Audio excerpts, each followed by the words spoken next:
Air hostess pilot కావాలి అన్నదే మీ కల అయితే ఏరో ఫాల్కన్స్ ఏవియేషన్ అకాడమీ అడ్మిషన్స్ కోసం డిస్ప్లేలో కనిపిస్తున్న నంబర్ కి కాంటాక్ట్ చేయండి. Hi hello welcome to post 360. నేను మీ మురళీ రాపల్లి. ప్రస్తుత రాజకీయ పరిస్థితులు ఎవరికి అర్థం అర్థం కావట్లేదు. నిజంగా చెప్పాలంటే మోడీని చూస్తే చిన్నపిల్లలు సైతం ఓట్ చోర్ అని గుర్తుపడుతున్నప్పటికీ కూడా ప్రజలు బీహార్లో ఇచ్చినటువంటి తీర్పును చూస్తే ఒక్కొక్కరు ఫ్యూజులు ఎగిరిపోతున్నాయి. చాలామంది రాజకీయ విశ్లేషకులు కూడా అక్కడ మట్టిగరిచిన పరిస్థితి. ప్రశాంత్ కిషోర్ లాంటి వ్యక్తి తన ప్రెడిక్షన్ కూడా చెప్పడం జరిగింది. తన సర్వేలు అది చేసి కంపల్సరీగా ఈసారి వచ్చేది ఆర్జేడీఏ అనేసి. కానీ మొత్తం ఎలక్షన్ రిజల్ట్స్ అంతా తారుమారాయి. అత్యధిక మెజార్టీతో అత్యధిక సీట్లతో ఎన్డీఏ కూటమి గెలవడం జరిగింది. అసలు ఏం జరిగింది? అసలు దీని వెనక ఈవీఎంల హస్తం ఉందా, డబ్బుల హస్తం ఉందా, లేదంటే మోడీ పైన విశ్వాసం ఉందా? ప్రస్తుత పరిస్థితులను బట్టి ఎలా జరిగింది అనే విషయాన్ని రాజకీయ విశ్లేషకులు అదేవిధంగా సెఫాలజిస్ట్ అయినటువంటి ఇంద్రనీల్ గారు మనతో ఉన్నారు. Sir, welcome to our studio. నమస్తే సార్. సార్, చాలా రోజులైంది మేము మీతో కలిసి. ప్రస్తుత రాజకీయ పరిస్థితులు చూస్తే ప్రతి ఒక్కరు వణికిపోతున్నారు సార్. ఏంటి మీ బీహార్ ఎలక్షన్స్ చూసిన తర్వాత మీరు ఏం చెప్పాలనుకుంటున్నారు అసలు? సార్, బీహార్ ఎన్నికల గురించి అయితే కొంత మాట్లాడదాం. ఓకే. స్వాతంత్రం వచ్చిన తర్వాత బీహార్లో ఎన్నికలు జరిగిన సందర్భాలు చాలాసార్లు చూసిన ప్రజలు చాలామంది ఉంటారు కదా. ఆ డేటాని మీరు కానీ చూసుకుంటే 5% కంటే పోలింగ్ శాతం పెరిగిన ప్రతిసారి ప్రభుత్వం మారింది. ఎస్. సెఫాలజిస్టులు కానీ సర్వేలు చేసేవాళ్ళు కానీ ప్రాథమికంగా వాళ్ళు అంచనా వేసేది ఏంటంటే ఎప్పుడైనా ఓటింగ్ పర్సంటేజ్ పెరిగింది అంటే అది ప్రభుత్వ వ్యతిరేక ఓటుగా మాత్రమే కన్సిడర్ చేస్తారు. అది ప్రూవ్ అయింది కూడా చాలాసార్లు. ఈ ఒక్కసారి తప్పితే ప్రతిసారి ప్రూవ్ అయింది. ఒక్కసారి తప్పితే ప్రతిసారి ప్రూవ్ అయింది. మీరు కానీ తీసుకుంటే బీహార్ యొక్క ఎలక్షన్ ప్రక్రియ చూసుకుంటే 1967 మొట్టమొదటిసారి 7% ఓట్లు పెరిగింది. 7% ఓటింగ్ పెరిగింది. ఓకే. కాంగ్రెస్ మొట్టమొదటిసారి బీహార్లో ప్రభుత్వాన్ని కోల్పోయింది. 7% ఓటింగ్కి పెరిగింది. ఒక హంగు గవర్నమెంట్ ఫామ్ అయింది. ఓకే. తర్వాత సుమారు 13 సంవత్సరాలు కాంగ్రెస్ అధికారానికి దూరంగా ఉంది. మరలా 1980లో మరొక 7% ఓటింగ్ పెరిగింది. మళ్ళీ కాంగ్రెస్ అధికారంలోకి వచ్చింది. ఓకే. ప్రభుత్వ వ్యతిరేక ఓటు అనేది క్లియర్గా, ఎందుకంటే దేశంలో వేరే రాష్ట్రాల్లో జరిగినవి చెప్పి ఇక్కడ నేను ఎగ్జాంపుల్ చెప్పదలుచుకోవాలి. ఓన్లీ బీహార్లో నుంచి మాట్లాడతాం ఫస్ట్. మళ్ళీ 10 సంవత్సరాల తర్వాత 5.7% ఓటు పెరిగింది 1990లో. ఓకే. మరలా కాంగ్రెస్ అధికారం కోల్పోయింది. జనతా గవర్నమెంట్ వచ్చింది. జనతాదళ్ అంటే లాలూ గారి నాయకత్వంలో జనతాదళ్ ఫామ్ అయింది. అప్పటి నుంచి ఇప్పటిదాకా కాంగ్రెస్ మళ్ళీ అధికారంలోకి రాలేదు. 20 ఇయర్స్ అంటే మధ్యలో ఒకసారి అంటే వీళ్ళతో జేడీయూ, ఆర్జేడీ అండ్ కూటమిలాగా వచ్చిన 2 years లోపు మళ్ళీ జేడీయూ వీళ్ళతో విడిపోయి ఎన్డీఏతో 2015లో గెలిచారు. మళ్ళీ విడిపోయి 17లో మళ్ళీ నితీష్ కుమార్ గారు మార్చుకున్నారు. ఓకే. ఓవరాల్గా ఏంటంటే జనతాదళ్ అనేది కంటిన్యూ చేసింది స్ట్రీక్ అప్పటి నుంచి. సో బీహార్లో 3 పర్యాయాలు 5% కంటే ఓటింగ్ అధికంగా నమోదైన 3 పర్యాయాలు కూడా ప్రభుత్వం మారింది. ఇప్పుడు ఎలక్షన్స్లో సుమారు 9 మోర్ దాన్ 9% ఓటింగ్ పెరిగింది. కానీ అధికార ప్రభుత్వమే నిలబెట్టుకోగలిగింది గవర్నమెంట్ని. ఏం జరిగింది? కానీ ఇక్కడ ఆశ్చర్యం ఏంటంటే సెఫాలజిస్టులు అవచ్చు, సర్వేలు అందరూ కూడా ఎన్డీఏ కూటమి గెలిచిద్దని పోస్ట్ ఎగ్జిట్ అయితే చెప్పారు. మరి అసలు ప్రామాణికంగా తీసుకునే సూత్రాలు అవ్వచ్చు, ప్రభుత్వ వ్యతిరేక ఓటు అవ్వచ్చు, ఓటింగ్ పెరిగితే అది ప్రభుత్వ వ్యతిరేకత అవ్వచ్చు, ఇవన్నీ అక్కడికి వెళ్ళినాయి. First point. ఓకే. ఒకవేళ ఎన్డీఏ కూటమికి భారీగా మద్దతు ఉంది ప్రజల్లో, అసలు మహాగఠబంధన్ని ప్రజలు వ్యతిరేకిస్తే ఇవే పార్టీలు 2024 పార్లమెంట్ ఎన్నికల్లో వెళ్ళినప్పుడు 10 పార్లమెంట్లని మహాగఠబంధన్ కానివ్వండి, వాళ్ళు మద్దతు ఇచ్చిన పరోక్షంగా మద్దతు ఇచ్చిన పప్పు యాదవ్ కానీ గెలిచారు. ఓకే. 10 పార్లమెంట్లో గెలిచారు. అండ్ వాళ్ళు 30 గెలిచినా వీళ్ళు 10 గెలిచినా వీళ్ళిద్దరి మధ్య ఓట్ల వ్యత్యాసం 35 లక్షలు కూడా లేదు 2024 పార్లమెంట్ ఎన్నికల్లో. ఇప్పుడు మోడీ గారు కొత్తగా ఏం చెబుతున్నారు, నిన్నే స్టేట్మెంట్ ఇచ్చారు. మహాగఠబంధన్కి ఎన్డీఏ కూటమికి ఓట్ల వ్యత్యాసం 10% ఉంది అని చెప్పారు. ఈ 10% 2024 పార్లమెంట్లో కూడా ఉంది. సేమ్ 9.3% పైన ఉంది. కూటమికి, ఎన్డీఏ కూటమికి ఇప్పుడు ఏవైతే పర్సంటేజ్ ఆఫ్ ఓట్లు వచ్చినాయి అప్పుడు అంతే వచ్చినాయి. మహాగఠబంధన్ కొంచెం తగ్గింది, ఒక 1%. అంతేగాని ఆ 1% కూడా కాంగ్రెస్ యొక్క పెర్ఫార్మెన్స్, కమ్యూనిస్ట్ పార్టీల పెర్ఫార్మెన్స్ తగ్గింది, కానీ ఆర్జేడీ పెర్ఫార్మెన్స్ ఇంకొంచెం పెరిగింది. ఓకే, కాంగ్రెస్ పెర్ఫార్మెన్స్ తగ్గిందంట. తగ్గింది. ఓకే, తగ్గింది. అయితే ఇక్కడ ఆశ్చర్యం ఏంటంటే ఇన్ని సీట్లు స్ట్రీక్ అవుతున్నాయి కదా, ఎస్ఐఆర్ని తీసుకుందాం ఫస్ట్. అంటే బీహార్లో సంచలనం అయింది, అందరిలోకి చర్చకు ఎక్కువగా వచ్చింది SIR, special intensive revision of the voter list. 65 లక్షల ఓట్లు తొలగించబడ్డాయి అఫీషియల్గా. ఈ 65 లక్షల ఓట్లు తొలగించిన తర్వాత 18 సంవత్సరాల వయసు నిండిన వాళ్ళై 14 లక్షల ఓట్లు యాడ్ చేయబడ్డాయి. ఓవరాల్గా ఎలా తీసుకున్నా కూడా ఒక 47 లక్షల ఓట్లు తీసివేయబడ్డాయి ఎస్ఐఆర్తో. అండ్ 13-14 లక్షలు 18 సంవత్సరాలు నిండిన వాళ్ళు యాడ్ చేయబడ్డాయి. అంటే ఒక 60 లక్షల ఓట్ల వ్యత్యాసం ఉన్నాడు. 2024లో పార్లమెంట్లో ఈ రెండు కూటముల మధ్య ఓట్ల వ్యత్యాసం కేవలం 35 లక్షలు. అంటే ఎలక్షన్ స్టార్టింగ్ ముందే సగం ఎలక్షన్ అయిందట. ముందే కావాల్సిన వాళ్ళని పక్కన పెట్టేశారు. అంటే పూర్తిగా మనం చెప్పలేము ఇది. అది అక్కడ ఉన్న ఆ రాష్ట్రంలో ఉన్న ప్రతిపక్షంలో ఉన్న వాళ్ళు అంటే వస్తారు. రాహుల్ గాంధీ గారు ఇప్పుడే కదా జరిగింది, ఒక సంవత్సరం తర్వాత వచ్చి ఫైల్స్ పట్టుకొస్తారు. బీ ఫైల్స్ అంటారు సార్, బీహార్ ఫైల్స్. ఇప్పుడు బీ ఫైల్స్ అయిపోయిన తర్వాత 1 year 2 years వచ్చి పాపం అప్పటి వరకు నిద్రపోతారా సరే, వర్క్ చేస్తానికి అంత టైం పట్టింది అంటారు. ఓకే, సో 60 లక్షల ఓట్లు ఈ విధంగా ఎస్ఐఆర్ త్రూ కానివ్వండి వేరియేషన్ ఉంది. ఇప్పుడు ఏమంటారు కొంతమంది, SIR through deletion of oats, duplicate oats, migrated people యొక్క ఓట్స్ తొలగించబడ్డాయి కాబట్టి, అంటే 100 మంది ఉన్నారనుకోండి సార్, 100లో 55 మంది ఓటేశారు. అవును, ఓటింగ్ పర్సంటేజ్ 55 అయింది. ఇప్పుడు 10 ఓట్లు తొలగించాం, ఇప్పుడు 90 ఓట్లే ఉన్నాయి. ఈ 90 ఓట్లలో 55 మంది ఓటేశారు అనుకోండి, అది 63-64% వచ్చేస్తుంది. అవును, కరెక్ట్. సో చాలా మంది వాదన ఏంటంటే ఎస్ఐఆర్ వల్ల ఓట్లు తొలగించబడ్డాయి కాబట్టి ఓటింగ్ పర్సంటేజ్ పెరిగింది అంటారు. 2024 పార్లమెంటు ఎన్నికల్లో పోలైన ఓట్ల కంటే 60 లక్షల ఓట్లు అదనంగా పోలైనాయి ఈ అసెంబ్లీ ఎలక్షన్లో. మరి ఎక్కడి నుంచి పోలేని? అక్కడ 60 లక్షలు తొలగించబడ్డాయి, ఇక్కడ 60 లక్షలు ఎక్కువ ఓట్లు పోలైనాయి. దాన్ని మనం అప్రిషియేట్ చేయాలి. యాక్చువల్గా అయితే ఎలక్షన్ కమిషన్ ఎక్కువ మందితో ఓటు వేయగలిగారు పాపం, దాన్ని మనం అప్రిషియేట్ చేయగలిగాం. అయితే ఆ 60 లక్షలు ఈ 60 లక్షలు కలుపుకుంటే నియోజకవర్గానికి 50,000 ఓట్లు. బీహార్లో ఫలితాలు తీసుకుంటే 50,000 ఓట్ల లోపు గెలిచినవి, అంటే అన్నీ కూడా ఆ లోపు మార్జిన్ గెలిచిన సీట్లే.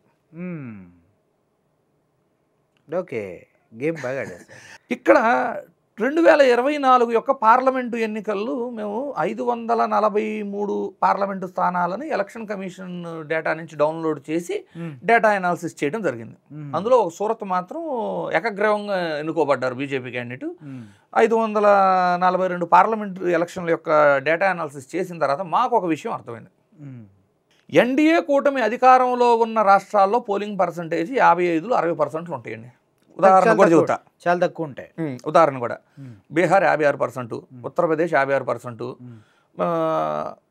వెలిగిపోతున్న గుజరాత్ బాగా వెలిగిపోతుంది 56%, 56%. రాజస్థాన్ అంటే 25 పార్లమెంట్లు ఉంటే 25కి 27 స్వీప్ చేస్తుంటారు వీళ్ళు, అక్కడ 60 లోపే. మధ్యప్రదేశ్ ఎన్నుంటే అని స్వీప్ చేస్తారు, అక్కడ 65. మహారాష్ట్ర 60. అంటే వాళ్ళకి అత్యధిక పట్టు లేదు, అధికారంలో ఉంటే 55 నుంచి 60% మధ్యలోనే ఉంటాయి ఓటు పర్సెంటేజ్, కానీ అధికారంలోకి వచ్చేస్తారు. ఓకే, స్వీప్ చేసి. అదే ఇప్పుడు ఎన్డీఏ కూటమి అధికారంలో లేని రాష్ట్రాల గురించి మాట్లాడదాం. 2019లో కూడా చంద్రబాబు గారు వ్యతిరేకించి బయట ఉన్నారు. అవును, అంటే నేనేం ఓన్లీ 24 గురించి కూడా చెప్పట్లా, 19 కూడా తీసుకోండి ఎగ్జాంపుల్. మీరు కావాలంటే చాలా మంది ఏమంటారంటే 24లో మోసం అయితే 19 కాదా అంటారు. సార్ మీరు అర్థం చేసుకోండి, నేను చెప్పాలని చెబుతా అనాలిసిస్. 2019లో 80%, 2024లో 82% ఆంధ్రప్రదేశ్లో. పశ్చిమ బెంగాల్ వాళ్ళకి యాంటీ కదా, 80% పశ్చిమ బెంగాల్లో. అంత సమస్యాత్మకమైన రాష్ట్రము, 7 ఫేజుల్లో ఎలక్షన్ జరిగిద్ది, అయినా కూడా బీహార్ లాగే వలసలేలి పరిస్థితిలో ఉన్న రాష్ట్రము, అయినా అక్కడ 80% ఓటింగ్. ఒరిస్సా జేడీయూ ఉంటుంది, 75% ఓటింగ్. కర్ణాటక, కేరళ ఇవన్నీ 70, తమిళనాడు 70, తెలంగాణ 67%. అంటే మీరు చూడాల్సింది ఏంటి అంటే ఎన్డీఏ కూటమి అధికారంలో ఉంటే 55 నుంచి 60. అంతే. అదే ఎన్డీఏ కూటమి అధికారంలో లేకపోతే 70+ ఉంటాయి అన్నమాట. పోలింగ్ పర్సెంటేజ్ చాలా ఎక్కువ ఉంటుంది. ఎందుకు అంటే ప్రభుత్వ వ్యతిరేక ఓటు, అంటే పోలింగ్ ఎక్కువగా పోలైతే ప్రభుత్వ వ్యతిరేక ఓటు, అధికారంలో ఉన్న పార్టీని వ్యతిరేకిస్తూ, అంటే వాళ్ళ బలాన్ని మించి ఓట్లు యాడ్ అయ్యి ఆ ఓట్లు పోలయ్యి వాళ్ళ మెజారిటీలు దాటి రావాలి. అవును. అందువల్ల ఎన్డీఏ కూటమి అధికారంలో లేకపోతే పోలింగ్ పర్సంటేజ్లు అమాంతం పెరిగిపోతాయి. ఎన్డీఏ కూటమి అధికారంలో ఉంటే సప్రెస్ అయిపోతాయి. ఇది 2024 పార్లమెంటు ముఖ చిత్రం. బేసిక్గా బాగా ప్లాన్ చేశారు సార్. ఇప్పుడు బీహార్ ఎలక్షన్కి వెళ్దాం. 2024 పార్లమెంట్ ఎన్నికల్లో కాంగ్రెస్ గెలిచిన, లేదు పూర్ణియాలో పప్పు యాదవ్ గెలిచిన ఈ 10 పార్లమెంట్లోనేమో 70 నుంచి 76% ఓటింగ్ పర్సంటేజ్లు. ఓకే. Same formula. బీజేపీ పట్టున్న ప్రాంతాలన్నింటిలో 55 నుంచి 65 మధ్య పోలింగ్ పర్సంటేజ్లు. అంటే దీన్ని బట్టి మీరు ఏం చెప్పండి. అంటే ఫామ్ 20 అప్లోడ్ అయితే ఇంకొంచెం డీటెయిల్గా అనాలిసిస్ చేసి చెప్పగలం సార్. ఇంకా అవ్వలేదు కదా బీహార్ ఫామ్ 20 చేస్తారు ఎలక్షన్. లేదు చేస్తారులే. మరి ఆంధ్రాలో ఎలక్షన్ ఆంధ్రాలో మాత్రమే చేయలేదు సార్, మిగిలిన రాష్ట్ర దేశం అంతా కూడా చేశారు లాస్ట్. మరి ఇప్పుడు ఏం చేస్తారు చూడాలి. అయితే ఇప్పుడు చూడండి, ముస్లిం సామాజిక వర్గపు ఓట్లు అధికంగా ఉన్న ఏ అసెంబ్లీ నియోజకవర్గం కానీ ఏ పార్లమెంట్ నియోజకవర్గం కానీ మీరు తీసుకుంటే 60% పోలింగ్ పర్సంటేజ్లు నమోదైన పరిస్థితులు ఎక్కడా లేవు. మీకు ఆంధ్రప్రదేశ్లో 82% ఓటింగ్ నమోదైతే కర్నూలులో 60. ఓకే. అంటే యావరేజ్ 82, 90 కూడా నడిచినవి ఉంటాయి. అలాంటిది అంటే మీరు ఇప్పుడు నిన్నగాక మొన్న జరిగిన జూబ్లీ ఎలక్షన్ తీసుకున్నాం. జూబ్లీలో ఓటింగ్ పర్సంటేజ్ అంతా 48 to 49, 36 to 37% ముస్లిం ఓటర్స్. అవును. ముస్లిం సామాజిక వర్గపు ఓట్లు అధికంగా ఉన్న అసెంబ్లీ అవ్వచ్చు, పార్లమెంట్ అవ్వచ్చు, దేశవ్యాప్తంగా ఎక్కడ తీసుకున్నా కూడా మీకు 60% ఓటింగ్ నమోదవుదు. ఓకే. పాత బస్తీయే తీసుకోండి ఎగ్జాంపుల్, ఓటింగ్ పర్సంటేజ్లు ఎంత? చాలా తక్కువ. మీరు ఎక్కడైనా తీసుకోండి, నేను 1-2 నేను ఎగ్జాంపుల్ చెప్పడం అంతే మ్యాక్సిమం అంతే. సీమాంచల్ ప్రాంతంలో 40% ముస్లిం ఓటర్స్ ఉండే సీమాంచల్ ప్రాంతంలో 76% ఓటింగ్లు బీహార్లో. పశ్చిమ బెంగాల్లో మాట్లాడితే రోహింగ్యాలు మమతా బెనర్జీ గారు రోహింగ్యాలను ఎంకరేజ్ చేస్తున్నారు, బోర్డర్ దాటికి తీసుకొస్తున్నారు అంటారు. వీళ్ళేమో నిందలేయటం, దేశంలో ఉన్న జనం అంతా నమ్మటం. అసలు బోర్డర్ సెక్యూరిటీ ఎవరి రెస్పాన్సిబిలిటీ? Central government responsibility. అంటే సెంట్రల్ గవర్నమెంట్ రెస్పాన్సిబిలిటీ అంటే సెంట్రల్ గవర్నమెంటే మమతా బెనర్జీ మీద రోహింగ్యాలను మీరు తీసుకొస్తున్నారు అంటారు. అంటే ఎవరి చేతకాంతనం ఇది? గవర్నమెంట్ నేషనల్ గవర్నమెంట్ కదా, మీ చేతిలో కదా ఉంది బోర్డర్ సెక్యూరిటీ. అట్లీస్ట్ రాకుండా ఆపాల్సింది మీరు. ఎవరు ఆపారు మిమ్మల్ని ఎన్ఆర్సీ సిఏఏ చేయకుండా రాష్ట్రంలో? అంత డౌట్ ఉంటే. అవును కదా. సో ఇవన్నీ ఏమవుతున్నాయి అంటే అసలు దేశం ఈ రోజున పరిస్థితులు ఎలా ఉన్నాయంటే ఒక రాజకీయ పార్టీ ఏదైనా కూడా మతాలు కులాలని రెచ్చగొట్టి స్వార్థపూరితంగా ప్రయోజనాలు పొందే స్థాయికి వెళ్ళిపోతుంది. జూబ్లీ ఎలక్షన్లోనే బీజేపీ నాయకులు డైరెక్ట్గా 180 మంది హిందువులు ఉంటే హిందువులంతా ఒక సైడ్ వేయకపోతే అనే విధంగా మాట్లాడేస్తున్నారు. అండ్ ఇంకోటి స్టేట్మెంట్ కూడా సార్, మొలదారం కట్టుకున్న మన హిందువులమైన ఒకటి, ఇంకోటి జూబ్లీ హిల్స్ని సీతారాం నగర్గా మారుస్తాం ఎవరి కావాలో తెలుసుకుని ఏం సార్ ఇలా బండి సంజయ్ గారు అటువంటి వ్యాఖ్యలు? అదే సార్, అసలు వీటన్నింటిని పక్కన పెడతాం. ఎందుకంటే బీజేపీ హిందుత్వ వాదన ఎత్తుకుంది, హిందుత్వ గురించి ఎలక్షన్ రాగానే మాట్లాడిద్ది అని వీళ్ళందరూ సెక్యులర్ భావన ఉండాలి అని సెక్యులర్స్ అంతా మాట్లాడుతూ బీజేపీని బ్లేమ్ చేస్తున్నారు. అవును. కానీ వీళ్ళన్నా సెక్యులర్గా బిహేవ్ చేస్తున్నారా? ఎవరు? కాంగ్రెస్ పార్టీ కానీ ఎందుకంటే బిహేవ్ చేయట్లేదేమో అనిపిస్తుంది అప్పుడప్పుడు. ఎగ్జాక్ట్లీ. ఇప్పుడు చూడండి, వాళ్ళకి ప్రజెంట్ రూలింగు అంటే వాళ్ళ అలయన్స్లో ఉన్న డిఎంకే ఇలాంటి పార్టీలు పక్కన పెడితే కాంగ్రెస్ పార్టీ అధికారంలో ఉంది 3 రాష్ట్రాల్లో, హిమాచల్ ప్రదేశ్, కర్ణాటక, తెలంగాణ. అన్ని తక్కువ రాష్ట్రాల్లో మీరు అధికారంలో ఉన్నప్పుడు మీరు మాట్లాడే ప్రతి మాట దేశం మొత్తం చూస్తుంది. రేవంత్ రెడ్డి గారు స్వయాన ఒక ముఖ్యమంత్రి గారు ఏమన్నారు, ముస్లింస్కి భద్రత ఎక్కడ ఉంది, కాంగ్రెస్ లేకపోతే మీరు పరిస్థితి ఏంటి, కాంగ్రెస్ అంటేనే ముస్లిం అంటేనే కాంగ్రెస్ అనే వేలో మాట్లాడేశారు. అవును. ఒక రాష్ట్ర Telangana CM Congress party representative అలా మాట్లాడారు. సెక్యులర్ వాదన అంటే ఒక మతాన్ని సపోర్టు చేయొద్దు, ఒక మతాన్ని విమర్శించను వద్దు, కుల మతాలకు అతీతంగా పనిచేయాలి. అసలు మతవాదన కులవాదన రాకూడదు అనేది సెక్యులరిజం. అంటే నాకు తెలిసింది అయితే అంతే సార్. నాకు తెలిసింది కూడా అయితే ఒక రాజశేఖర్ రెడ్డి గారు is a true secular person అంట నేను. ఎలా అంటే ఒక ఆరోగ్యశ్రీ తీసుకున్నా, ఒక ఫీజు రియంబర్స్మెంట్ తీసుకున్నా, కుల మతాలకు అతీతంగా వైట్ కార్డు హోల్డర్స్కి ఇచ్చారు. అంటే financial stability, financial statuses base చేసి below poverty line whatever it is, ఒక బౌండరీ అది కుల మతాలకు అతీతంగా వైట్ కార్డు మీద ఇచ్చారు. అవును, సెక్యులర్ అంటే అలా ఉండాలి. ఈ రోజున ఏమైపోతుంది, అటు బీజేపీ అవ్వచ్చు, ఇటు కాంగ్రెస్ అవ్వచ్చు, పార్టీ ఏది తీసుకున్నా కూడా కులాలు మతాలు రెచ్చగొట్టుకుంటూ ప్రజలని ఉద్రేకపరుస్తూ ప్రజలకు ఏం చేస్తామని చెప్పకుండా కేవలం ఈ విధమైన స్టేట్మెంట్లు ఇచ్చుకుంటూ ఓట్లు అయితే గెయిన్ చేయగలుగుతున్నారు. Come back to Bihar. మళ్ళీ ఇక్కడ ఎంతసేపు ఆర్జేడీకి ఒక ముద్ర, జంగిల్ రాజ్ అనే ముద్ర. ఆ ముద్ర నిజంగా అంత ఇంపాక్ట్ ఉంటే 2020లో ఆ రేంజ్లో సీట్లు అయితే రావు కదా. మరి ఏమవుతుంది అంటే 100 మంది కలిపి 100 సార్లు చెబితే ఒక అబద్ధం కూడా నిజమయ్యే పరిస్థితులు అయిపోతున్నాయి. మీకు 2020లో వాళ్ళిద్దరి మధ్య ఓట్ డిఫరెన్స్ ఎంత, రెండు కూటముల మధ్య 10%, 0.03. దాంతోనే హై మెజారిటీ వచ్చింది. అప్పుడు కేవలం 1,00,000 ఓట్ల మీద తేడా కూడా లేదు వాళ్ళిద్దరి మధ్య. పెద్ద తేడా ఏం లేదు సార్. అప్పుడు ఎంత 20-30 సీట్లు తేడాతోనే వాళ్ళు గవర్నమెంట్ ఫామ్ చేసింది. అయితే అప్పుడు ఏమైంది అంటే పాశ్వాన్ గ్రూపు, చిరాగ్ పాశ్వాన్ రాష్ట్ర వ్యాప్తంగా ఇండివిజువల్గా పోటీ చేశారు. Like Janasena in Andhra Pradesh. అవును, ఇండివిజువల్ పోటీ చేస్తే 5.6% ఓటింగ్ వచ్చింది. ఫస్ట్ ఒకే ఒక సీటు అతను మాత్రమే గెలవగలిగారు. చిరాగ్ పాస్వాన్ ఒక్కడే గెలిచాడు.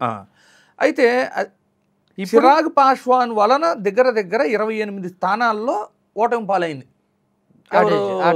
ఎన్డీఏ కూటమి. ఓకే, అది అర్థం చేసుకున్న ఎన్డీఏ కూటమి వెంటనే చిరాగ్ పాస్వాన్ని, అలాగే ఆర్ఎల్ఎం పార్టీ అని ఇంకోటి ఉంది, ఆ రెండు పార్టీల్ని మళ్ళీ ఎన్డీఏ కూటమిలో తెచ్చుకోగలిగారు. ఓకే.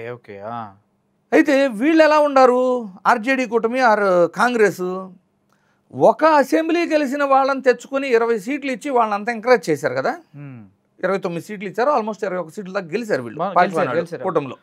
ఓటింగ్ పర్సెంట్ వాళ్ళకి వచ్చిన ఓట్స్ కూడా 5.1 వేసారు. అంటే అది మనం అలా కంపేర్ చేయలేము, ఎందుకంటే వాళ్ళు పోటీ చేసిన కాన్స్టిట్యున్సీస్ తగ్గినప్పుడు, పొత్తులో ఉన్నప్పుడు దాన్ని మనం అలా ట్రీట్ చేయలేం. ఇట్స్ ఆల్మోస్ట్ లైక్ జనసేన, మన ఏపీలో జనసేన లాగా సేమ్ టు సేమ్. అయితే 2020లో ఒక అసెంబ్లీ గెలిచిన చిరాగ్ పాస్వాన్ని అంతలా నమ్మి పొత్తులో జాయిన్ చేసుకుంటే 2020లో 5 అసెంబ్లీలు గెలిచిన ఎంఐఎంలో నుంచి క్యాండిడేట్లని లాక్కున్నారు తప్పితే అతను పొత్తుని యాక్సెప్ట్ చేయలేదు వీళ్ళు, ఆర్జేడీ కూటమి వాళ్ళు. కాంగ్రెస్ కూడా మిస్టేకే కదా సార్, ఓవర్ కాన్ఫిడెన్స్. అలా అని అందరూ ఏమంటారు, ఒక బీఎస్పీ, ఒక ఎంఐఎం, బీజేపీ ఒక బి టీమ్స్ అంటే ఒక రకంగా అది కూడా అనిపిస్తుండేది. ఇప్పుడు చూస్తుంటే ఎలా ఉండిద్ది అంటే వాళ్ళు వచ్చి ఇప్పుడు ముస్లిమ్స్ యూనిటీ గురించి బాగా మాట్లాడటం వలన polarization of Hindu votes towards NDA కూటమి వెళ్ళిపోతాయి డెఫినెట్గా. బీఎస్పీ వచ్చి మాట్లాడే తీరు, ఎంఐఎం వచ్చి మాట్లాడే తీరు వల్ల పోలరైజేషన్ ఆఫ్ ఓట్ టువర్డ్స్ ఎన్డీఏకి వెళ్తుంది. అవును. అయితే ఇక్కడ ఏమిటంటే అందరూ వీళ్ళని బీ టీం అంటున్నారు, వాళ్ళు చీలుస్తున్న ఓటు కూడా ముమ్మాటికి ఇండియా కూటమికి సంబంధించిన, మహాగఠబంధన్కి సంబంధించిన ఓట్లే చీలిపోతున్నాయి. కానీ వీరైతే వారి తప్పు లేకుండా ఎంఐఎం వాడు పొత్తు అయితే అడిగారు కదా, మరి ఇవ్వడానికి ఏంటి ప్రాబ్లం? ఒక అసెంబ్లీ గెలిచిన వాళ్ళనే వాళ్ళు అలా అంతలా చూసుకుంటే వీళ్ళు 5 అసెంబ్లీలు గెలిచిన వాళ్ళని మొన్న కూడా ఎంఐఎం మొత్తం స్థానాల్లో పోటీ చేయకుండా దగ్గర 75-80 స్థానాల వరకు పోటీ చేశారు. 10 లక్షల పైన ఓట్లు తెచ్చుకున్నారు. కానీ ఎంఐఎం ముస్లిం ఓట్లు ఎక్కువే ఉన్నాయి బీహార్లో. ఉన్నాయి. అదే నేను చెప్తుంది, 10 లక్షల ఓట్లు ఎంఐఎం తెచ్చుకుంది, 10 లక్షల ఓట్లు బీఎస్పీ తెచ్చుకుంది. ఈ రెండింటిని మీరు పొత్తులో కానీ చేర్చుకోగలిగి ఉంటే 20 లక్షల నుంచి ఇంకా పెరిగేవి కదా. ఇప్పుడు మీ మధ్య ఉన్న అంతరం ఇంకా తగ్గేది కదా. అంతరం తగ్గేది, ఓటు శాతం పెరిగేది కదా. సో అటుపక్క ఎన్డీఏలో వ్యూహాత్మకంగా వ్యవహరిస్తుంటే వీళ్ళు ఫూలిష్గా వ్యవహరిస్తున్నారు అనేది ఇదొక ప్రాక్టికల్ బెస్ట్ ఎగ్జాంపుల్. ఇంకోటి ఏంటి, ఓట్ చోరీ అని ముందుకు వస్తున్నారు. ఏం ప్రూవ్ చేశారు, కర్ణాటక ఎలక్షన్కి వచ్చారు ఓట్ చోరీ అని. కర్ణాటక ఎలక్షన్ డేటా అంతా పట్టుకొచ్చారు. అందులో నాకు బాగా నచ్చిన 2-3 ఇన్సిడెంట్స్ ఏంటంటే, నాకు నచ్చిన అవి ప్రోగ్రామ్ ఆథెంటికేటెడ్గా ఓట్లు యాడ్ చేయగలుగుతున్నారు అనేది చూపించగలిగారు. ఓకే. ఎందుకంటే 36 సెకండ్స్లో కొత్త ఓటు యాడ్ అవటం, ఒకే లాగిన్లో ఫర్ ఎవ్రీ 36 సెకండ్స్కి ఒకటో రెండో ఓట్లు యాడ్ అవటం చూపించారు. మనం డేటా ఎంట్రీ చేయడానికి 5 నిమిషాలు పట్టింది. సో అది సిస్టమ్ ప్రోగ్రామ్ అనేది చాలా క్లియర్గా అర్థమైపోయింది. అలాగే ఇంకోటి ఏం చూపించగలిగారు, ఏదైనా ఒక బూత్ తీసుకుంటే ఆ బూత్లో ఉన్న మొదటి సీరియల్ నెంబర్కి సంబంధించిన వ్యక్తే ఆ బూత్లో ఉన్న డిలీషన్ ఆఫ్ ఓట్స్కి రీజన్ అవుతున్నాడు, అప్లికేషన్ ఇచ్చారు అనేది ఉంది. వాళ్ళు అప్లికెంట్ అయినట్టు. Okay okay. అది అన్ని చోట్ల అలాగే సిమిలారిటీ ఉంది అంటే అది డెఫినెట్లీ ప్రోగ్రామ్ ఓరియంటెడ్. అండ్ వాళ్ళు వచ్చి కూడా మాకు సంబంధం లేదు, మాకు అసలు తెలియని కూడా తెలియదు అని కొంతమంది సీరియల్ నెంబర్ 1లో వాళ్ళని తీసుకొచ్చి మాట్లాడించారు. సో ఇది కూడా ప్రోగ్రామ్ ఓరియంటెడ్ జరిగిందని ఒక ప్రూఫ్ చూపించగలిగారు. ఇప్పుడు నాకున్న సందేహము, నాకున్న నాలెడ్జ్ మీద నేను చెప్పేది ఏంటంటే, ఎలా అయితే లేని ఓట్లను ప్రోగ్రామ్ ఓరియంటెడ్ యాడ్ చేస్తున్నారో, ప్రతిపక్ష ఓట్లను డిలీట్ చేయగలుగుతున్నారో, ప్రోగ్రామ్ బేస్డ్ చేసినప్పుడు ఈవీఎంలో కూడా చేయగలరు అనేది నా వాదన. ఓకే, నువ్వు ఏడాదాకా చెప్పావు, ఎందుకు కంక్లూడ్ చేయవు? ఫస్ట్ థింగ్, అసలు ఫస్ట్ ఆఫ్ ఆల్ ఈవీఎంల మీద ఇన్ని అనుమానాలు వస్తున్నప్పుడు నువ్వు ఎంతసేపు ఓట్ చోరీ జరుగుతుంది, దొంగ ఓట్లు యాడ్ చేస్తున్నారు, ఆ గ్యాప్ క్రియేట్ చేసుకుంటున్నారు, ఆ గ్యాప్లో బీజేపీ వాళ్ళు వచ్చి ఓటేస్తున్నారు అంటున్నారు. అది పాసిబుల్ కాదు సార్. ఇప్పుడు కాంగ్రెస్ చిన్న పార్టీ ఏం కాదు. కాంగ్రెస్ ఏజెంట్లు కూర్చున్న తర్వాత, ఆర్జేడీ ఏజెంట్లు కూర్చున్న తర్వాత ఒక బూత్లో ఏదన్నా 2-3 దొంగోట్లు వేయగలరేమో కానీ వందల సంఖ్యలో దొంగోట్లు వేయలేరు. Highly impossible. అవును, కరెక్ట్ మీరు చెప్పింది.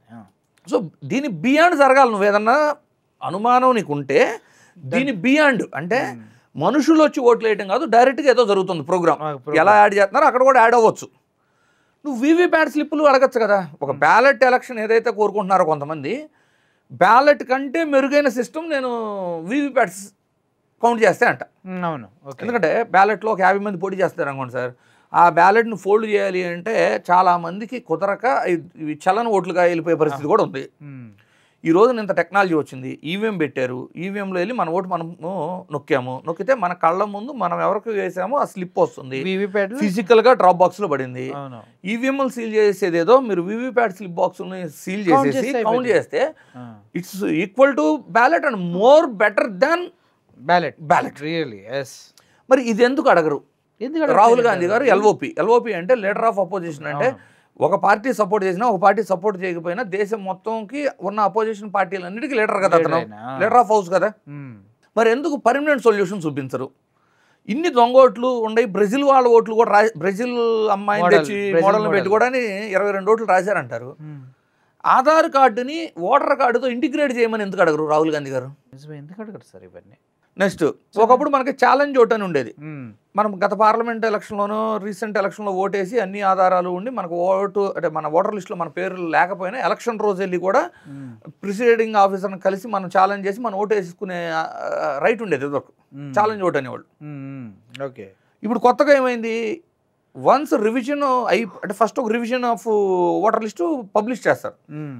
మన పేరు లేదనుకో మనం ఎడిషన్కి అప్లై చేసుకోవాలి. అవును, ఫైనల్ ఎస్ఐఆర్ రిలీజ్ అయ్యేలోపు మనం ఆ ఎడిషన్ కంప్లీట్ అయిపోతే మనిషి బతికుండి గత పార్లమెంట్లో ఓటేసి ఉండి నా దగ్గర ఓటర్ ఐడి కార్డు ఆధారు ఉండి still I'm not allowed to vote to cost my vote.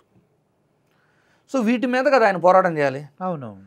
అంటే ఈవీఎంలు ఉండా కూడా నిష్పక్షపాతమైన ఎలక్షన్ జరగాలంటే నువ్వు first voter ID Aadhaar card integrate చేయాలి, 100% వీవీప్యాట్ స్లిప్పులు లెక్క పెట్టాలి. మూడోది లాస్ట్ మినిట్లో అంటే ఆ రోజు వచ్చినా కూడా ప్రిసైడింగ్ ఆఫీసర్ ఓటు హక్కు కల్పించగలగాలి.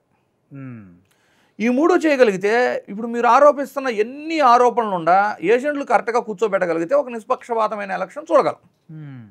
అసలు ఎలక్షన్ ఏ స్థాయిలో స్టార్ట్ అవుతుందంటే సార్, నవ్వేడేస్ చూడండి ఎలక్షన్ కమిషన్ ఎవరికి ఫేవర్ అని అడుగుతుంటారు అంత. ఎందుకు ఆ మాట వస్తుంది అంటే పోలింగ్ బూతులు ఎక్కడెక్కడ పెడుతున్నారనే దగ్గర స్టార్ట్ అవుతుంది ఎలక్షన్. అవును, కరెక్ట్. ఒక అభ్యర్థి ఉంటాడు, ఆ అభ్యర్థికి ఒక ఏరియాలో విపరీతమైన బలము, పట్టు, ఒక సామాజిక వర్గ మద్దతు అన్నీ ఉంటాయి. అక్కడ పెడతారు. ఆ స్కూల్లో ఆ మధ్యలో ఒక స్కూల్లో 30,000 ఓట్లు ఒకేసారి 15-20 బూతులు పెట్టేస్తారు ఆడ 30 బూతులు. అవును సార్, అది కూడా ఒక రకంగా ఎలక్షన్ కమిషన్ వాళ్ళకి అనుకూలంగా వ్యవహరించడమే.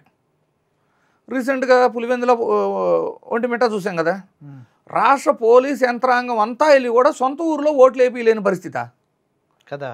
దానికి వాళ్ళు చెప్పేది దౌర్జన్యం జరగకుండా ఉండడానికి వేరే ఊళ్ళో పెడతారా మీరు, షిఫ్ట్ చేస్తారా అంటే ఇది ఎలక్షన్ కమిషన్ తీరు ఎలా ఉండేది? ఫేవరిటిజం ఉంది అక్కడ. ఇప్పుడు జూబ్లీ ఎలక్షన్ తీసుకున్నా జరుగుతున్నాయి అలాగే, లేదా ఆంధ్ర ఎలక్షన్ తీసుకున్నా మీరు ఎక్కడ తీసుకున్నా ఏ జరుగుతున్నాయి. అంటే ఒక booth first of all final voter list దగ్గర స్టార్ట్ అయింది సార్ రాజకీయం. మేనేజింగ్ రాజకీయం మేనేజింగ్. రెండోది బూత్ ఎక్కడ బూతులు పెడుతున్నారు అనేది రెండో లెవెల్. మూడోది ఎలక్షన్ రోజున పోలీస్ డిపార్ట్మెంట్ వ్యవహరించే తీరు. దొంగ ఓట్లు పట్టించిన వాళ్ళ మీద కేసులు పెట్టి దొంగ ఓట్లు పట్టుకున్న వాళ్ళని కొడుతుంటారు వాళ్ళు రివర్స్లో. ఓకే, అదేంటంటే పైనుంచి మాకు ఆర్డర్స్ ఉన్నాయి అంటారు. వాళ్ళు మీరు అడగండి, వాళ్ళు స్ట్రైట్ చెప్తారు మాకు పైనుంచి ఆర్డర్స్ అనేది ఎవరు అడగలేము ఎవరని. ఏమనంటే గన్ను తీసి కాల్ చేస్తే నా కొడకల్లారా అంటారు ఈజీగా. సో ఈ తర్వాత ఎలక్షన్ చూస్తున్నారు కానీ అంతా అసలు ఇక్కడ కదా అసలు ఏడే జరిగిపోతుంది కదా సగం ఎలక్షన్ అంట. నేను 2024 పార్లమెంట్ ఎన్నికల్లో 35 లక్షల ఓట్ల తేడాతో గెలిచిన ఒక రాష్ట్రంలో 35 లక్షల ఓట్ల తేడా ఉంటే గెలిచిన పార్టీకి ఓడిన పార్టీకి మధ్య దానికి డబల్ సీట్లు డిలీట్ చేస్తే అక్కడే ఎలక్షన్ సగం అయిందంట నేను. అవును, కరెక్ట్. సో ఇలాంటివి ఎన్నో ఉండేవి సార్. ఇప్పుడు అర్థాకెందుకు బీహార్ ఎలక్షన్ తీసుకుందాం. 2 ఫేజుల్లో ఎలక్షన్ జరిగింది. ఎలక్షన్ కమిషన్ ఇచ్చిన స్టేట్మెంట్ ఏంటంటే ఒక్క చోట కూడా రీపోలింగ్ లేకుండా ఎవరు అభ్యంతరం చెప్పకుండా అద్భుతంగా నడిపే ఉన్నారు. వండర్ఫుల్. ఇక్కడ ప్రతిపక్ష పార్టీల్లో ఉన్న ఆర్జేడీ వాళ్ళు మరీ ఎంత డిపాజిట్లు కోల్పోయిన నెంబర్స్ రావటమో ఇంకా సైలెంట్ అయిపోయారు ఏంటో కానీ వీవీప్యాట్ స్లిప్పులు రోడ్ల మీద దొరికినాయి కదా. అవును, దొరికాయి. మంచి ఒక 2 ఆఫీసర్లని సస్పెండ్ చేశారు కదా, విచారణ కూడా స్టార్ట్ చేశారు కదా. మరి అట్లీస్ట్ ఆ 2 చోట్లన్నా మీరు రీపోలింగ్ పెట్టారా? మరి పెట్టాలి కదా, రెస్పాన్సిబిలిటీ కదా. మరి ఏంటి అంటే వీవీప్యాట్ స్లిప్పులు లేకపోతే ఆ ఈవీఎంల యొక్క డేటా అనేది దేన్ని ఎలా మనం నిర్ధారించుకోవాలి? అసలు వీవీప్యాట్ స్లిప్పులు లెక్క పెట్టినప్పుడు అవి ఉంటే లేదంటే నిజమే కదా. ఇది బయోమెట్రిక్ సిస్టమ్ని ఎందుకు ఇంట్రడ్యూస్ చేయకూడదు? చిన్న ఆధార్ కార్డుకి సిమ్కే మనం బయోమెట్రిక్ ఇచ్చి తీసుకున్నాం కదా, అలా ఓటర్స్ కూడా బయోమెట్రిక్ ఇవ్వాలి. ఇక్కడ సుప్రీంకోర్టు కూడా కంపల్సరీ ఆధారం చేయాలి కదా, ఎందుకు చేయరు? అసలు first of all voter card ఇవ్వడానికి ఉండాల్సిన అంటే వన్ ఆఫ్ ద మ్యాండేటరీ కార్డుల్లోనే ఆధార్ కార్డు లేదు, మొన్నటిదాకా లేదు. సుప్రీంకోర్టు అడిగితే ఎలక్షన్ కమిషన్ ఇచ్చిన ఆన్సర్ ఏంటంటే ఆధార్ కార్డును మేము ప్రామాణికంగా తీసుకోలేము, దాన్ని డూప్లికేట్ చేయగలరు. ఫస్ట్ వాళ్ళు ఇచ్చిన ఆన్సర్. వాళ్ళు ఇచ్చిన ఆన్సర్ కూడా వాస్తవమే సార్. అంటే ఆధార్ కార్డు ఎలా పనిచేసిద్ది అంటే సార్, నేను వెళ్ళి నా బయోమెట్రిక్ ఇచ్చి నాకు ఒక యూనిక్నెస్ ఇచ్చింది, మళ్ళీ వెళ్తే నేనా కాదా చెక్ చేసిద్ది. అవును, అంటే ఆ నెంబర్ మీద ఉన్న వ్యక్తి ఇతనా కాదా అని చెక్ చేసిద్ది అంతే. అంతేగాని నేను ఫస్ట్ టైం ఏలుముద్ర వేసి నాకు ఆధార్ కార్డు ఇచ్చేటప్పుడు దేశంలో ఉన్న అందరి ఏలుముద్రలతో కంపేర్ చేసి ఇది యూనిక్గా కాదా అని ఇవ్వాల నాకు సిస్టమ్. మీకు అర్థమైందా? మనం వెళ్ళి ఫస్ట్ టైం ఆధార్ ఇచ్చేటప్పుడు మన బయోమెట్రిక్ తీసుకునేది, నెక్స్ట్ టైం మళ్ళీ వెళ్ళినప్పుడు ఈ కార్డు హోల్డర్ ఇతనా కాదా అని నా బయోమెట్రిక్తో కంపేర్ చేసిద్ది అంతే. అంతేగాని నేను ఫస్ట్ టైం ఓటేసే అంటే ఫస్ట్ టైం ఆధార్ కార్డు తీసుకునేటప్పుడు నా తంబుని దేశంలో మిగిలిన వాళ్ళతో చెక్ చేసి యూనిక్నెస్ ఏం క్రియేట్ చేసి చెప్తుంది. మరి ఎందుకు సార్ అంత లేనప్పుడు దాన్ని? ఇంకోటి ఏంటి, ఫస్ట్ టైం ఆధార్ ఇచ్చినప్పుడు వ్యాలిడేషన్ ఏముంది, ఇంటింటికి వచ్చి ఇచ్చేసారు కదా. అసలు ఆధార్ కార్డుల మీద డేట్ ఆఫ్ బర్త్ ఉండయా, జెండర్ మేలు ఫీమేల్ క్లియర్ రాశారా, అడ్రస్లు ఏమైనా క్లియర్ రాశారా? క్లియర్ ఏం లేవు కదా. దేశం అంతా ఇంప్లిమెంట్ చేయాలనుకున్నారు, బయోమెట్రిక్ యాక్సెస్తో కార్డు ఇవ్వాలనుకున్నారు, ఇచ్చేశారు. బట్ ఇప్పటికీ కూడా చాలా మందికి దీన్ని డూప్లికేట్ చేయొచ్చు అనేది తెలియాల్సిన అవసరం కూడా లేదు. భయం ఉంది జనాల్లో, ఉండనివ్వండి. అట్లీస్ట్ ఇప్పటికైనా ఆధార్ కార్డుని ఓటర్ ఐడి కార్డుతో అనుసంధానం చేస్తే డూప్లికేట్ ఓట్స్లో 95 to 99% మాత్రం గ్యారంటీ లేచిపోతాయి. అంత ధైర్యం చేసి బయోమెట్రిక్ను కూడా డూప్లికేట్ చేసుకునే సాహసం కంప్లీట్ క్రిమినల్స్ తప్పితే ఎవరు చేయలేరు సార్, చేయరు. చాలా పెద్ద వర్క్ అది, చాలా రిస్క్ అనమాట. అందువల్ల ఎవరు చేయరు. సో అది చేస్తే ఆల్మోస్ట్ ఒక 10% ఓట్లు అయితే తగ్గిపోతాయి.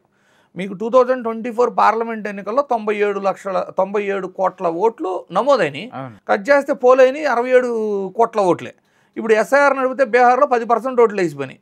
దేశం అంతా మీరు ముందు అసలు Aadhaar with voter ID integrate చేసి ఎస్ఐఆర్ నడిపితే 10% ఓట్లు తగ్గిపోతే అసలు నిజంగా భారతదేశ జనాభా ఎంత, ఓటర్లు ఎంత ఈజీగా తెలిసిపోతుంది. అసలు ఇప్పుడు డిలిమిటేషన్ అవసరం ఉందనే స్థాయికి వెళ్ళిపోయింది. అవును.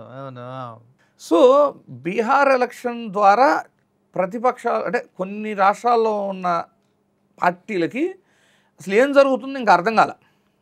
ఎస్ఐఆర్ మీద చాలా అనుమానాలు ఉన్నాయి. ఇప్పుడు తమిళనాడు వాళ్ళు తీవ్రంగా వ్యతిరేకిస్తున్నారు ఎస్ఐఆర్ అనగానే. ఇప్పుడు ఒకవేళ మీరు ఎస్ఐఆర్ నడపాలనుకుంటే దేశం మొత్తం స్టార్ట్ చేయండి. అవును కదా, ఎందుకు ఎలక్షన్ జరగబోయే రాష్ట్రంలోనే ఎందుకు చేస్తారు మీరు? అది ఎందుకు చేస్తున్నారు? ఇప్పుడు చూడండి, ఇంకా తప్పులు చెబుతానండి.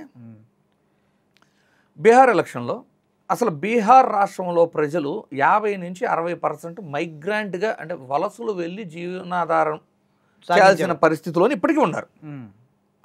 అలాంటి రాష్ట్రంలో మైగ్రెంట్స్ అని మీరు ఓటు తీసేస్తున్నారు అల్లేరని. ఏమైనా ఆంధ్రప్రదేశ్లో, తెలంగాణలో, బీహార్కి ఓటు హక్కు ఇచ్చి మీరు ఓటు వేయించింది ఆడ చూపిండి సార్. బీహార్ వాళ్ళకి లేదు కదా. లేదు కదా. అప్పుడు అక్కడ వాడికి ఓటు హక్కు ఉన్నట్టే కదా, ఉండాలి కదా అక్కడ. మరి తీసేస్తున్నారు మీరు. ఒకటి అంటే ఓటు హక్కు తీసేయడంతో పాటు ఏంటంటే చేస్తే దేశం అంతా చేయండి. ఎలక్షన్ జరిగే రాష్ట్రంలోనే చేయటం వలన ఇప్పుడు ఇందాక మనం చెప్పుకున్నాం, ఎలక్షన్ కంటే ముందే జరుగుతున్న మేనేజ్మెంట్లో ఇది ఒక పార్ట్ అయ్యేలాగా ఉంది కదా. అంతే అంతే కరెక్టే. స్పెషల్ ఇంటెన్సివ్ రివిజన్ అనేది ఎలక్షన్ని మ్యానిపులేట్ చేయడం కోసం ఆ స్టేట్లో ఏ స్టేట్లో ఎలక్షన్ జరిగితే అక్కడికి వెళ్ళి వాళ్ళకి కావాల్సిన వాళ్ళని ఉంచేసి మిగిలిన వాళ్ళని తీసేయడం కోసం వాడే ఒక ఆయుధంలాగే ఉంది ప్రస్తుతానికి. అది మీకు అనుమానాలు పోవాలి అంటే ఇంటిగ్రేట్ చేయండి ఆధార్తో, ఎస్ఐఆర్ దేశం అంతా నడపండి, 100% వీవీప్యాట్ స్లిప్పులు లెక్క పెట్టండి. ఈ చేయడానికి అసలు ఈ ఎలక్షన్ కమిషన్కో బీజేపీకి ఉన్న ఇబ్బందులు ఏంటి సార్? ఎందుకంటారు? ప్రజలు అడగరా వీటిని? ప్రజలు ఎలా అయిపోయారంటే సార్, అంటే విచక్షణ కోల్పోయి మనం ఆ పార్టీ మద్దతుదారులం కాబట్టి అటే ఉండాలి. ఎవరు కాంగ్రెస్ అలా గెలవలేదా, అసలు ఈవీఎంలు తెచ్చింది కాంగ్రెస్ కదా, ఈ వితండవాదం ఎక్కువైంది. కానీ అవును ఇది కూడా చేస్తే బెటర్మెంట్ కదా, మనకు మంచిదే కదా అనే ఆలోచన ఉంటలా, ఎవరికి ఉండలేదు సార్. గత 15 సంవత్సరాలుగా నితీష్ కుమార్ గారు అధికారంలో ఉన్నారు. అవును. నిజంగా ఎన్డీఏ కూటమి మీద ప్రజా మద్దతు ఆ స్థాయిలో ఉంటే సాధ్యం కాని హామీ అయినా 1 కోటి ప్రభుత్వ ఉద్యోగాల హామీ ఇవ్వాల్సిన అవసరం ఎన్డీఏ కూటమికి ఎందుకు వచ్చింది? ఒక హామీలు మస్తు ఇస్తారండి ఎన్డీఏ కూటమి. అసలు ప్రభుత్వ ఉద్యోగాలు 1 కోటి అనేది సాధ్యమేనా? Highly impossible sir. హైలీ కదా అసలు, హైలీ ఇంపాసిబుల్ అసలు ఎప్పటికీ అవ్వదు సార్ అది. అవును. అంటే ఉపాధి కల్పన ఇన్నేళ్ళు నువ్వు చేయలేదనేది నువ్వే చెబుతున్నావు కదా. అవును కదా. మరి నీ మీద ప్రజా వ్యతిరేకత లేదని ఎలా స్టేట్మెంట్ ఇచ్చుకున్నారు? మళ్ళీ నిన్న మోడీ గారి స్టేట్మెంట్, గుజరాత్ అభివృద్ధి పదంలో పరిగెత్తుతుంది, అందుకే మమ్మల్ని నమ్మింది ఎన్డీఏ కూటమిని అంటాయి. అభివృద్ధి పదంలో పరిగెత్తితే కరోనా టైంలో 100 కిలోమీటర్లు నడవాల్సిన పరిస్థితి ఎందుకు వచ్చింది వాళ్ళకి? వచ్చింది పాపం. ఇక్కడ నుంచి కూడా నడుచుకుంటూ ఈ రోజుకి మన రాష్ట్రాల్లో కానీ దేశవ్యాప్తంగా కానీ బీహార్ వాళ్ళు వలస జీవితం గడపాల్సిన పరిస్థితి ఎందుకుంది? నిజమే సార్. ఎలక్షన్ల ముందు ఎలక్షన్ ఇన్ఫ్లుయెన్స్ చేయడానికి సెల్ఫ్ హెల్ప్ గ్రూప్స్ లేడీస్ అకౌంట్లో 10,000 అంటే 14,000 కోట్లు వేశారు కదా. ముఖ్యమంత్రి మహిళా రోజ్గార్ యోజన 10,000 వేశారు. సేమ్ 2019కు ముందు పసుపు కుంకుమ, ఇందులో ఏ మాత్రం తేడా లేదు సార్. అక్కడ జీవిక అంటారు, ఇక్కడ డ్వాక్రా గ్రూప్స్ అంటారు. రెండు కూడా సెల్ఫ్ హెల్ప్ గ్రూప్సే, రెండు కూడా register under same national government scheme. Okay. రెండు చోట్ల కూడా అంటే అన్సెక్యూర్డ్ లెక్కన, అంటే మళ్ళీ రిటర్న్ చేయాల్సిన అవసరం లేని గ్రాంటెడ్ ఫండ్ అది. కేవలం ఎన్నికల్లో ఓట్ల కోసం వేసినట్లే కదా అది. డెఫినెట్గా 14,000 కోట్లు. ఎలక్షన్ కమిషన్ ఏమనిద్ది ఇలాంటి వాటికి? ఇంకా కోడ్ ఓపెన్ అవ్వలేదు కానీ మీరు కోడ్ ఓపెన్ చేయిందే అందుకేమో. అవును, వాళ్ళకి బెనిఫిట్ చేయడం కోసం. అది అయిన వెంటనే కోడ్ ఓపెన్ చేశారు కదా. అవును అవునవును. ఇంకోటి, అసలు ఎలక్షన్ కమిషన్ చేయాలంటే చాలా చేయొచ్చు సార్. ఫర్ ఎగ్జాంపుల్ ఆంధ్రప్రదేశ్ రాజకీయానికి వద్దాం సార్. 2014 ఎలక్షన్ తీసుకోండి. రైతు రుణమాఫీ చేయలేము అని జగన్మోహన్ రెడ్డి గారు చెప్పారు, క్రిస్టల్ క్లియర్గా చెప్పాడు. అది చేస్తాను అని చంద్రబాబు గారు చెప్పారు. ఎలక్షన్ గెలిచారు. గెలిచిన తర్వాత చేయగలిగారా? పూర్తి స్థాయిలో చేయలేదుగా. 2019 ఎలక్షన్కి వెళ్దాం. మళ్ళీ జగన్మోహన్ రెడ్డి గారు అధికారంలోకి వస్తే తను ఇచ్చిన మేనిఫెస్టోలో ఉన్న 90% ఆఫ్ హామీస్ని హానర్ చేశారు. అవును.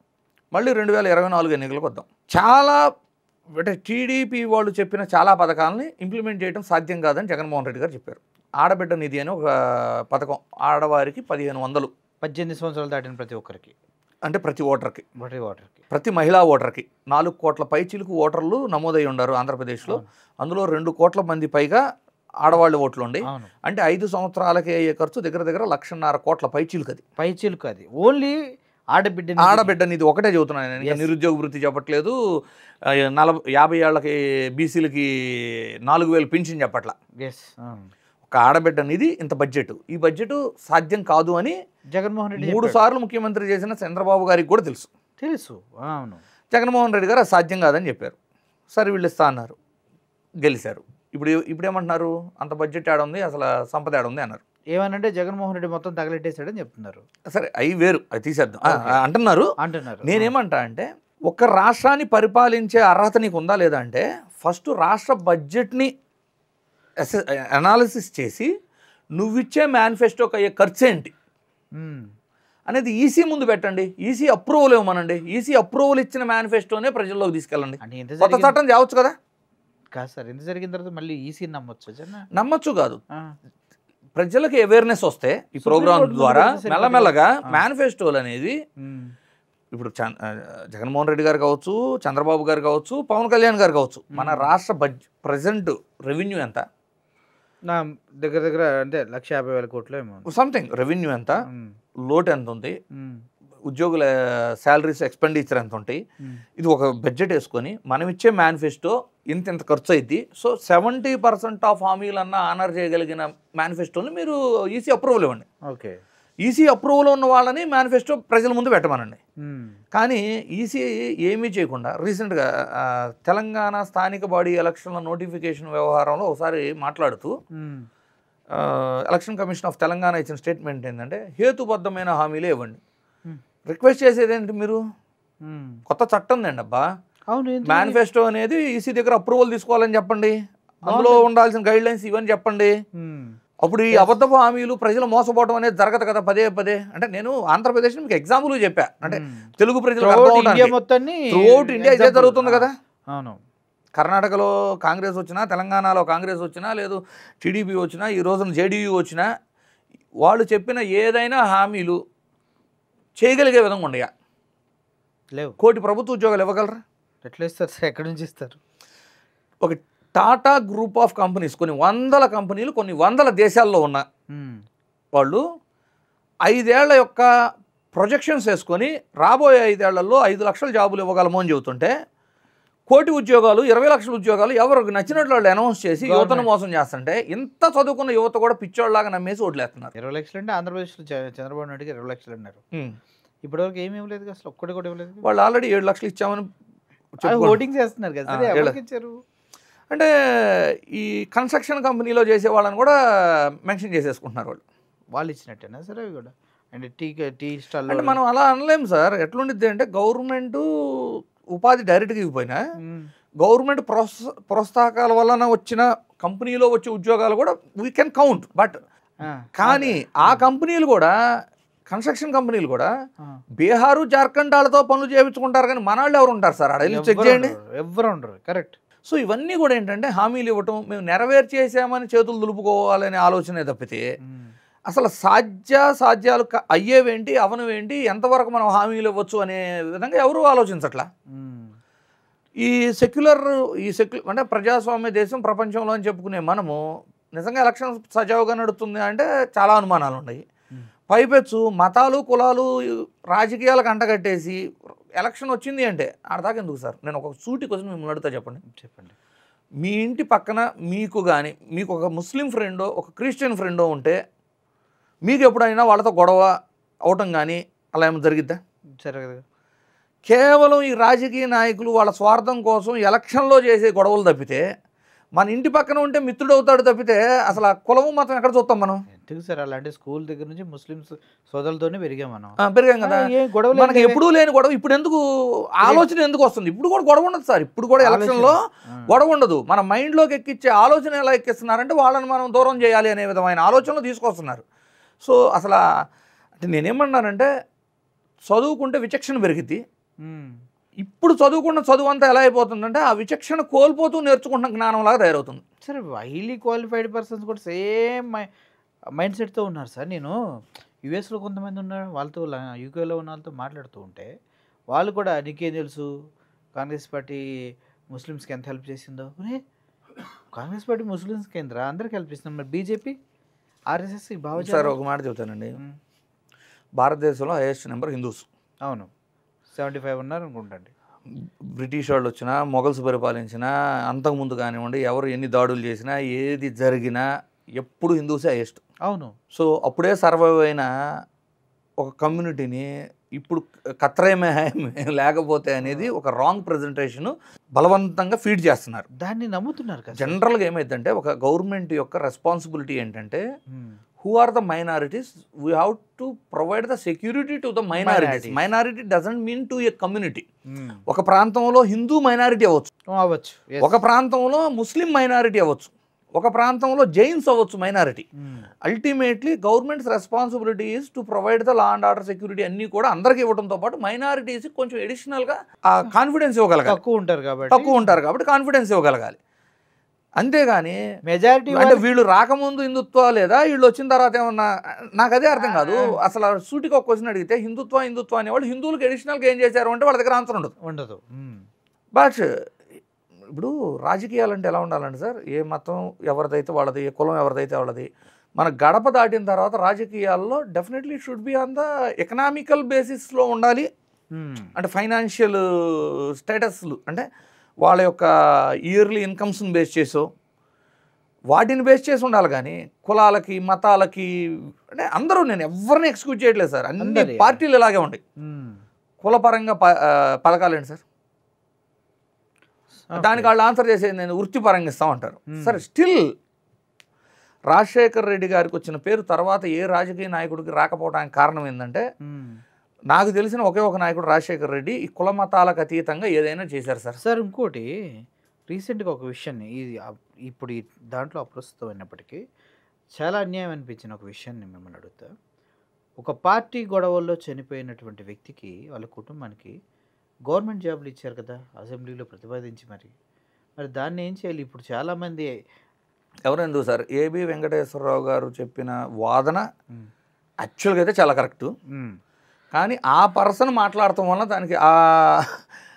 దానికి వాల్యూ లేకుండా పోయింది. ఎందుకంటే ఆయన హార్డ్ కోర్ టీడీపీ యాక్టివిస్ట్ లాగా అండ్ కొంత కమ్యూనల్ అదే క్యాస్ట్ బేస్డ్ వెళ్ళిపోయినాయి, రాజకీయాలకే వెళ్ళిపోయినాయి కానివ్వండి. నిజంగా ఆయన మాట్లాడిన అంటే ఆయన రైట్ చేసిన క్వశ్చన్ చాలా మంచి క్వశ్చన్. ఎందుకంటే రాష్ట్ర వ్యాప్తంగా దగ్గర 600 మంది పైన సంవత్సరానికి హత్య కావించబడుతున్నప్పుడు కేవలం రాజకీయ లబ్ధి, రాజకీయంగా ఒక ఇన్సిడెంట్కి హైలైట్ అయితే దానికి ఒకదానికి వేస్తే మిగిలిన వాళ్ళకి అన్యాయం జరిగినట్టు. అది ఈ డబ్బులు ఇవ్వటం వేరు సార్, డబ్బులు ఇవ్వటం వేరు. 20 లక్షలను ఎకరాలు అది కూడా సార్, నేనేమంటా డబ్బులు అవ్వచ్చు, ఎకరాలు అవ్వచ్చు,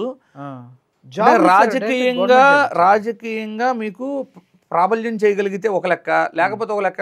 ఒక చట్టం చేయండి, అందరికీ ఒకే తీరును ఉండాలి. లేదు అవి కోర్టులు చూసుకునేలాగా కోర్టుకి హ్యాండ్ ఓవర్ చేయండి, వీటికి ఎంత న్యాయం చేయాలి, ఏమి ఇవ్వాలని.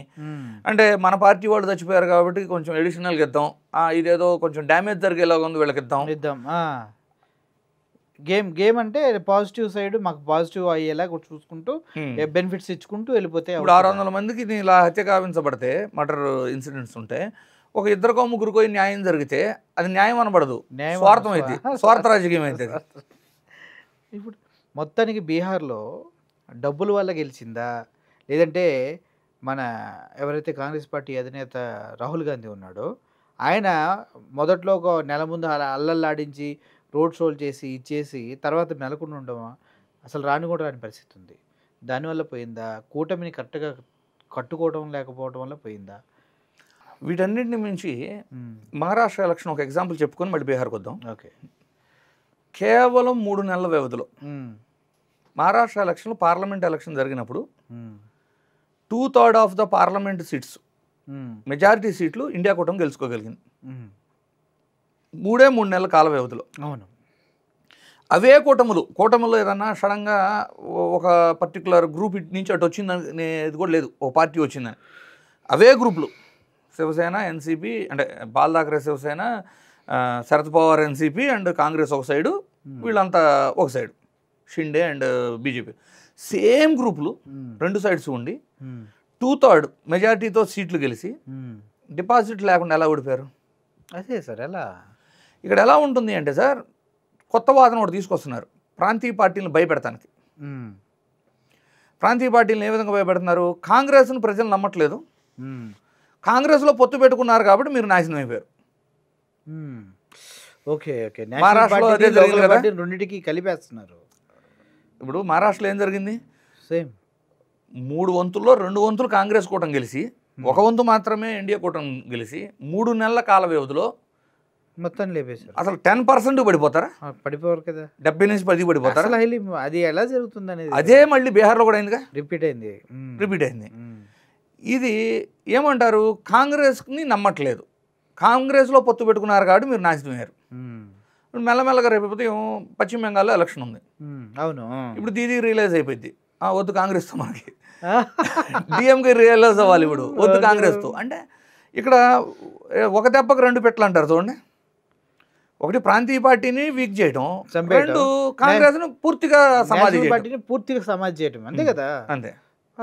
ఏం స్ట్రాటజీలు సార్. ఇంకోటి సార్, ఆర్జేడీ ఓటమికి ప్రధానమైన కారణాలు ఫస్ట్ పొత్తు వ్యవహారాల్లో సరిగా వ్యవహరించకపోవటం ఫస్ట్ ఫెయిల్యూరు. రెండో ఫెయిల్యూరు అందరూ చెప్పేది పక్కన పెడితే 20 సంవత్సరాలుగా అధికారంలో లేని ఒక ప్రాంతీయ పార్టీ ఎలక్షన్ చేసుకోవాలి అంటే election fund major problem. Fund matters always. ఎందుకంటే అధికారం లేకుండా 20 సంవత్సరాలు ఏం చేస్తారు, ఎక్కడి నుంచి వస్తారు ఫండ్స్. సో ఆ ఫండ్స్ లేమి. ఇప్పుడు మీరు ఈ పాయింట్ కంటిన్యూషను, కాంగ్రెస్ ఇప్పుడు కేవలం 3 రాష్ట్రాల అధికారంలో ఉంది. సో రాబోయే పార్లమెంట్ ఎన్నికలకి కాంగ్రెస్ పరిస్థితి ఏంటి? ఇప్పుడు ఆర్జేడీ గురించి మాట్లాడుకుంటున్నాం మనం. రేపు కాంగ్రెస్ పరిస్థితి ఏంటి అంటే ఫండ్ ఎక్కడి నుంచి? ఇదివరకు 2024 ముందు వరకు కనీసం 5-6 రాష్ట్రాల్లో ఉండేది. అంటే 19 తర్వాత కూడా 5-6 రాష్ట్రాలు అధికారంలో ఉంది. 19 ముందు ఒక 7-8 రాష్ట్రాలు 10 రాష్ట్రాల దాకా అధికారంలో ఉంది. ఇప్పుడు 3 పడిపోయింది. 3లో కూడా హిమాచల్ ప్రదేశ్ ఒకటి చిన్నది. అంటే వాళ్ళ దగ్గర అధికారం ఉంది. ఒక తెలంగాణ అండ్ కర్ణాటక. తెలంగాణలో ఫండ్స్ లేవని కొట్టు చేస్తున్నారు ఇప్పటికే. సో వాళ్ళకి అసలు ఫండ్స్ ఎక్కడి నుంచి వస్తాయి? సరే సాంప్రదాయబద్ధంగా వాళ్ళ డొనేషన్స్ వచ్చేవి ఒక లిమిటెడ్ ఉంటాయి. దేశం అంతా ఎలక్షన్ చేసుకోవడానికి కావాల్సిన ఫండ్స్ ఈసారి ఎలక్షన్లో కాంగ్రెస్ దగ్గర ఉండవు. అవును. అదే సమయంలో ఇప్పుడు మహారాష్ట్రలో ప్రతిపక్ష పార్టీలు, ప్రాంతీయ పార్టీలు డిపాజిట్లు కూడా లేకుండా చేశారు. ఆంధ్రప్రదేశ్లో అదే చేశారు. ఒరిస్సా పరిస్థితి. రేపు ఇప్పుడు తెలంగాణలో బీఆర్ఎస్ని పార్లమెంట్లో జీరోకి చేసి కూర్చోబెట్టారు. రేపు కానీ ఇంకో 2 రాష్ట్రాలు ఇదే పరిస్థితి అయింది అనుకోండి. 2029 ఎలక్షన్స్లో బీజేపీతో ఎవరు ఉంటే వాళ్ళ దగ్గర మాత్రమే ఫండ్స్ ఉంటాయి. మిగిలిన పార్టీల దగ్గర ఫండ్స్ కూడా ఉండవు ఎలక్షన్ చేయడానికి. మరి ఇప్పుడు సార్ ఇంత చెప్తున్నారు, ఇప్పుడు బీహార్లో పొత్తుకుపోవటం వల్ల ఆర్జేడీ ఎన్డీ కూటమి ఓటమి పాలేదంటారు. మరి ఆంధ్రప్రదేశ్ రాజకీయాల్లోకి వచ్చామనుకోండి, ఇక్కడ జగన్మోహన్ ఒక్కడే కదా, జగన్మోహన్ రెడ్డి గారు. ఈయన కూడా ఎవరితో పొత్తుల్లోకి వెళ్ళాడు కదా. అది కూడా ఒక రాంగే సార్. ఇక్కడ బేసికల్లీ ఏంటంటే సింగిల్గా వస్తాను సింహం లాగానే స్టేట్మెంట్ పనికొత్తాయి. కానీ అన్నేళ్ళు అధికారంలో ఉన్న కాంగ్రెస్, బీజేపీ లాంటి వాళ్ళే కొన్ని పొత్తులు అంటే 10 నెంబర్లో పార్టీలతో పొత్తులు పెట్టుకుంటున్నారు. అన్ఫార్చునేట్లీ జగన్ గారి ప్రాబ్లం అంటే అక్కడ రాష్ట్ర పరిస్థితులు ఎలా ఉన్నాయంటే, పొత్తు పెట్టుకోవాలి అంటే సిద్ధాంతపరంగా దగ్గరగా భావస్వారూప్యం కానివ్వండి, ఈ రెండు సేమ్ ఉండాలి. అవి ఉన్నది కాంగ్రెస్, వైసీపీ రెండే. అంటే ఆయనకు అవకాశం ఉంది ఒక కాంగ్రెస్ తన బద్ధశత్రువు కానీ ఇప్పటికే చూస్తుంది. లేకపోతే ఇప్పుడు రాహుల్ గాంధీ ఆంధ్రప్రదేశ్ ఎలక్షన్ గురించి కూడా మాట్లాడాలి. షర్మిలాని తెచ్చి రాష్ట్ర ప్రెసిడెంట్ చేస్తే ఆమె ఏ రోజు కాంగ్రెస్ గ్రోత్ గురించి మాట్లాడదు. తెల్లారలేగిస్తే జగన్ గారి గురించి మాట్లాడేది. ఒక రకంగా చెప్పాలంటే రాహుల్ గాంధీ కూడా ఆంధ్రప్రదేశ్లో జగన్మోహన్ రెడ్డి అనే ఒక వ్యక్తి పైన చాలా బ్యాడ్ ఇంప్రెషనే ఉంది. పగ ఉంది సార్, పగ. ఎందుకంటారా, మీరు కానీ భారతదేశ చరిత్రలో ఒకసారి తీసుకుంటే కాంగ్రెస్ పరిపాలన ఎలా ఉంటుంది? Indira colony, Nehru Nagar, Rajiv Gandhi airport. అంటే మీరు ఒక ప్రాజెక్టు తీసుకున్నా, ఒక ఎయిర్పోర్ట్ తీసుకున్నా, ఒక బస్ స్టాండ్ తీసుకున్నా, అంటే నెహ్రూ, ఇందిరాగాంధీ, రాజీవ్ గాంధీ ఈ పేర్లు దాటి వెళ్ళటానికి లేదు. కరెక్టే. రాజశేఖర రెడ్డి గారి కంటే ముందు కూడా చాలామంది సీఎంలు చేశారు, రకరకాల రాష్ట్రాల్లో చేశారు. కానీ జగన్మోహన్ రెడ్డి గారు మొట్టమొదటిసారి దేశంలో కాంగ్రెస్ను దాటి తన తండ్రి చేసిన మంచికి ఒక బ్రాండింగ్ ఇవ్వగలిగారు. కరెక్ట్. అదే జగన్మోహన్ రెడ్డి గారు కూడా రాజశేఖర రెడ్డి గారి విగ్రహాలు పెట్టకుండా రాజీవ్ గాంధీ విగ్రహాలు పెట్టుకుంటా వెళ్తే అప్పుడే సీఎం ఆయన.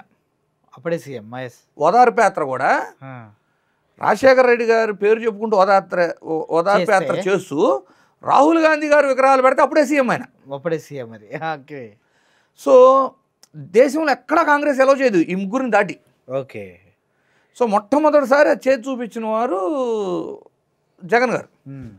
సో అంటే అంటే కాంగ్రెస్ యొక్క పతనం అంటే వాళ్ళని మనం కంట్రోల్ చేయొచ్చు అనేది దేశానికి చేతి చూపించింది జగన్మోహన్ రెడ్డి. సో ఇక ఎంత పగుండిద్ది వాళ్ళకి, చాలా ఉండాలి. అది మన పల్లెటూళ్ళల్లో కానీ ఒక భూస్వామ్య వ్యవస్థకు అలవాటు పడిపోయిన ఒక కింగ్ పర్సన్ ఉంటాడు చూడండి, దానికి వ్యతిరేకంగా వస్తే ఎలా ఉంటుంది? అంతకు మించి కదా ఇది, అంతకు మించి. కరెక్ట్. అది సో ఆ పగ అలా ఉండిపోయింది. సో ఆయనేమో ఇప్పుడు ఈ రెండు కలవలేవు, మిగిలినవన్నీ కూడా సెక్యులర్ వాదన కాదు. ఇప్పుడు ఇప్పుడు జనసేన వెళ్ళిందని అందరూ వెళ్ళలేరు కదా సార్.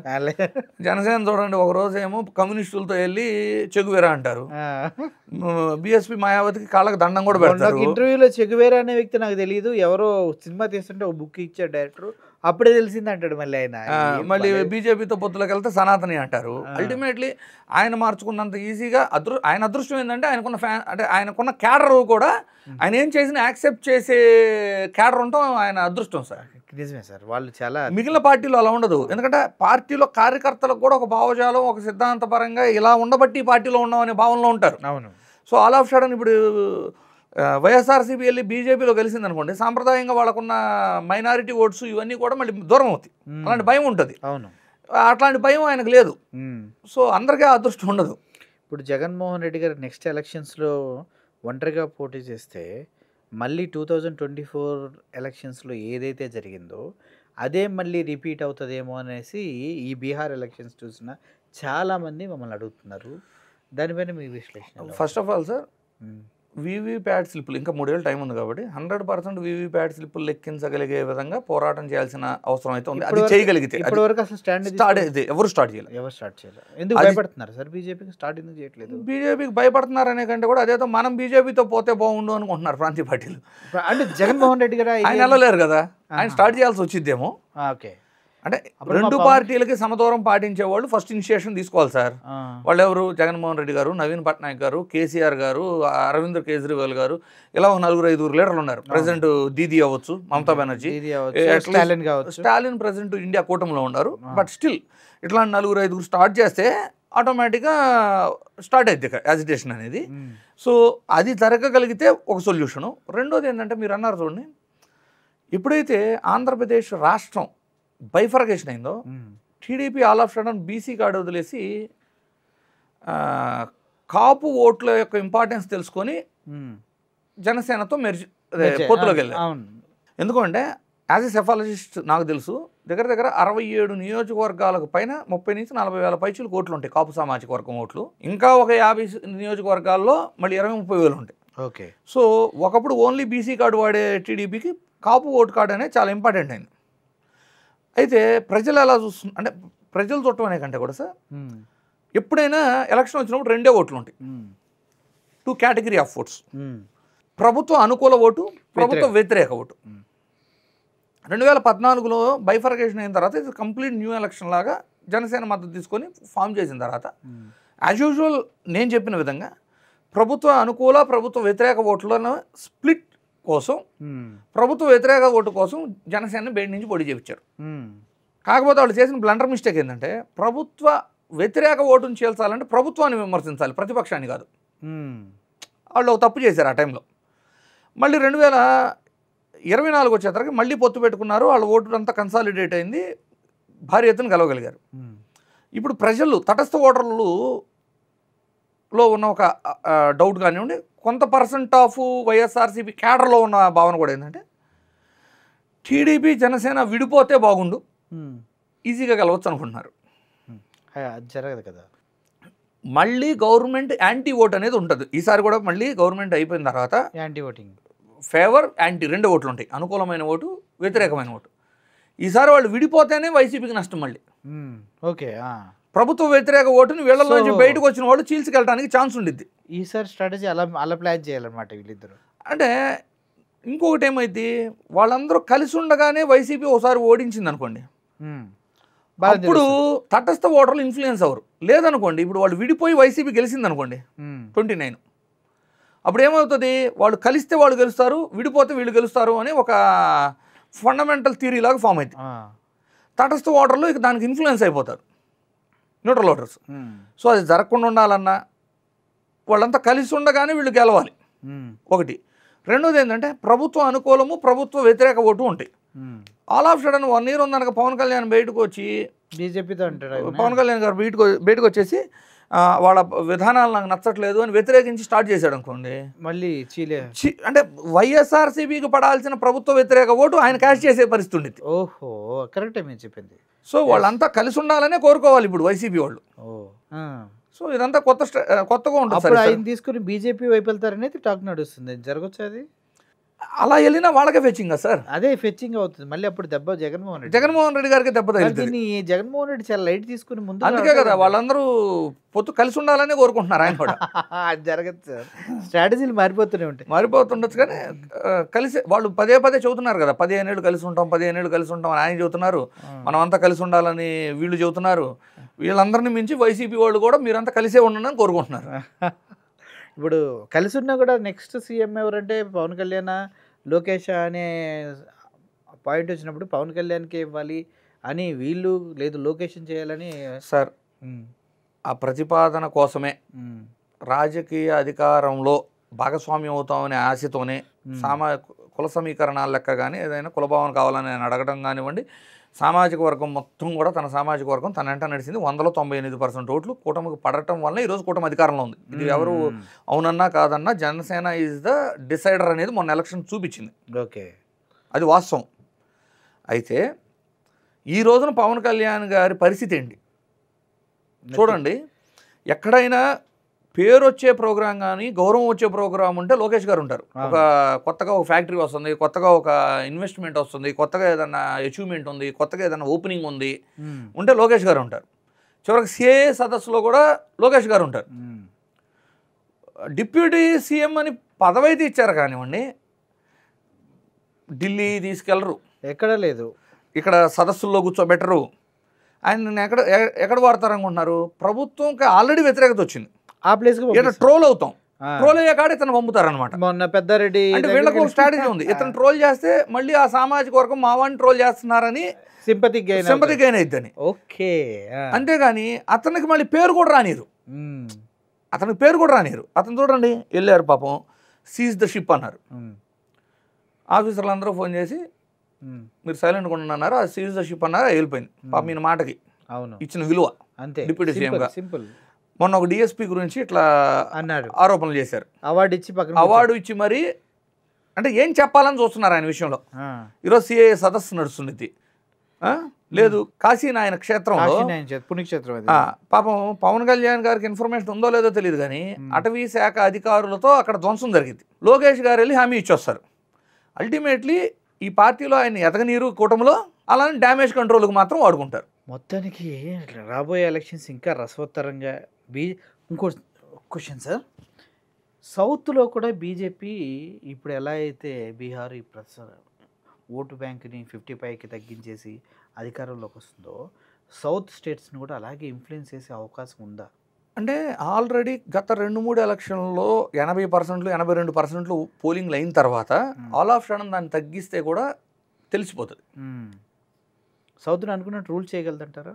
అసలు ఒకటి సార్, డూప్లికేట్ ఓట్స్ ఉన్నాయి అంటారా లేదంటారా? నేను అసలు ఈవీఎం ట్యాంపరింగ్లు కూడా మాట్లాడలేదు. ఎందుకంటే బీహార్లో మన ఆంధ్ర గురించి మాట్లాడదాం. ఉన్నాయి సార్, ఎందుకు లేవు? అంటే యూఎస్లో ఉన్న వాళ్ళకి ఓట్లు ఉంటాయి ఏడా, అవును, తెలంగాణ సెటిల్ అయిపోయిన వాళ్ళకి ఉంటాయి ఓట్లు ఏడా, అవును. ఇలా ఎంతో మందికి ఓట్లు ఉన్నప్పుడు మీరు ఎస్ఐఆర్ నడిపితే ఎక్కడ ఎస్ఐఆర్ నడిపినా 10% ఓట్లు వేసిపోయేటప్పుడు ఇక్కడ 82% అవుతున్నాయి. కొన్ని నియోజకవర్గాల్లో 90 కూడా దాటినాయి. అవును, ఎలా సాధ్యమైతే? అంటే 5 గంటల తర్వాత వేసిన ఓట్లు అవన్నీ.